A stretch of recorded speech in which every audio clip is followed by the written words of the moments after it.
Il y a le regard charmeur avec toute la puissance du sourcil et puis aussi les fleurs et leur puissance évocatrice qui sont malmenées aujourd'hui. Deux fléaux, la génétique et la mondialisation. Éric de Horter, vous allez nous raconter pourquoi, au temps d'Alphonse Karr, les Niçois connaissaient bien ce Niçois justement pour sa plume. Les fleurs à cette époque-là n'étaient pas périssables. Nous partons tout de suite à la rencontre d'Olivier Coince qui fait des fleurs bio dans les Alpes de Haute-Provence. Puis après on en regarde. On en reparle juste après. À côté de Riez. Oui. J'ai décidé de passer en bio juste pour aller au bout de mes convictions.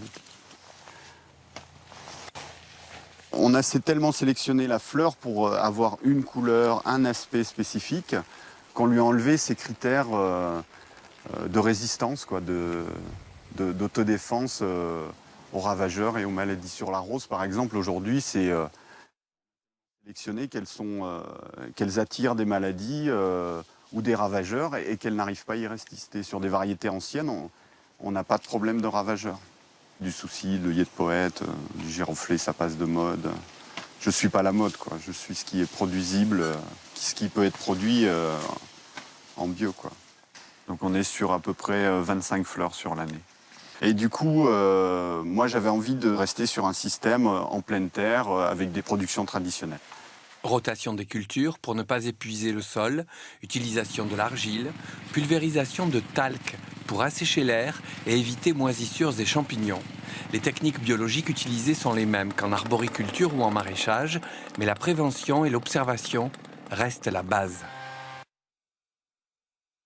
Très joli. Exemple, les fleurs ici, Éric, sont très très jolies. Et est-ce qu'il y a une mode dans la fleur? Bon. Oui, pourtant, ça ne correspond pas au marché. Voilà.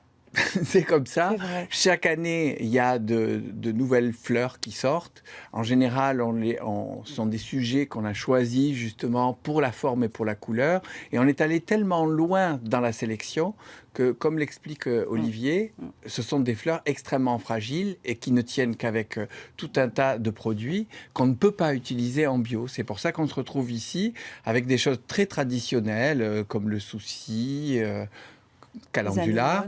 Oui. Les anémones, les renoncules, les œillets de poète, les alstromères, les pavots, les mufliers. Ça, c'est des choses qui peuvent tout à fait... Mais par exemple, il n'a pas de rose, Non. Olivier. Alors, les roses, quand on en achète, viennent souvent du Kenya, de Colombie, Alors, c'est un de marché, la planète. Voilà, c'est ça, c'est que la fleur, on ne fait pas tellement attention à ça. Et c'est un marché qui est très symbolique de l'évolution de l'économie sur notre planète. C'est-à-dire que c'est extrêmement mondialisé. Les fleurs viennent d'Éthiopie, du Kenya, de Colombie. Elles transitent toutes par le marché d'Alsmere qui est à Amsterdam, qui est le marché mondial des fleurs. Et ensuite, elles redescendent chez nous. C'est-à-dire qu'il y a même des fleurs qui sont cultivées dans le Var, qui montent au marché d'Amsterdam pour ensuite redescendre et être vendues chez nous. Alors, évidemment, du coup, elles tiennent peu de temps, 4-5 jours. Mais le problème, c'est qu'en France, majoritairement, on achète des fleurs pour les offrir. Donc, si elles sont mortes dans 2-3 jours, on n'y est plus, on s'en fiche un peu.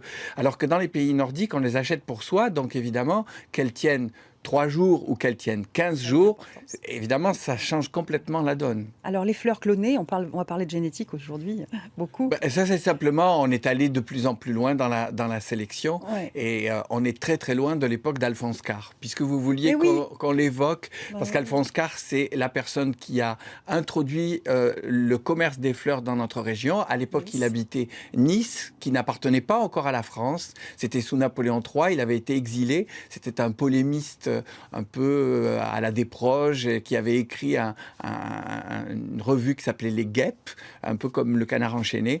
Et à l'époque, en fait, il a envoyé des fleurs à Saint-Pétersbourg par le rapide qui partait de Cannes.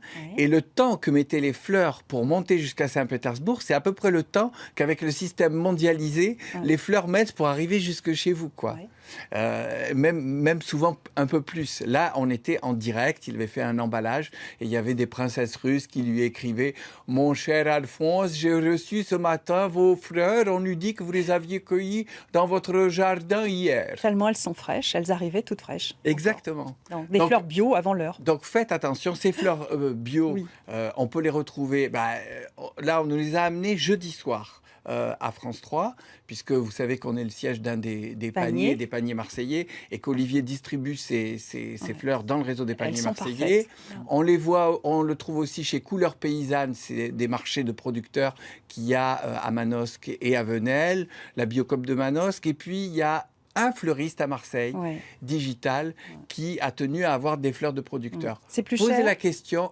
Non, c'est pas plus cher, ça coûte 9,50 € le bouquet et ça tient 15 jours. Donc en réalité, c'est beaucoup moins cher puisque ça tient beaucoup plus longtemps. Et en plus, on a l'odeur qu'on a perdue avec les fleurs clonées. Et là, c'est véritablement un axe important pour relocaliser l'économie, faire des emplois locaux. Vous savez que c'est quelque chose qui est important. Quand on est dans une économie mondialisée, on perd de vue ce genre de choses. Et en même temps, on disait à une époque, nos emplettes sont nos emplois. Mais c'est un peu le cas. C'est vrai. Et en plus, on peut les manger. On peut les manger, bien sûr, puisqu'elles sont bio.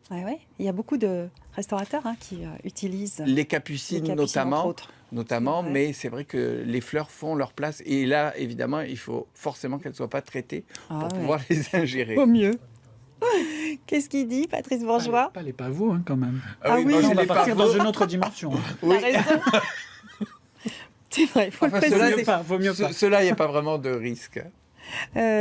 Préciser que le petit extrait qu'on a vu, vous pouvez voir l'intégralité du sujet réalisé sur ce thème. Oui, c'est un parcours de vie qui a été réalisé il y a 2 ans, que vous retrouvez si vous faites parcours de vie Olivier Coince. Sur notre site. D'abord, il faut aller sur le site de France 3 et après, on fait parcours de vie et on a le sujet en entier. Formidable. Ça vous permettra de tout savoir sur les fleurs. Les fleurs bio. Dites-le avec les fleurs. Merci beaucoup.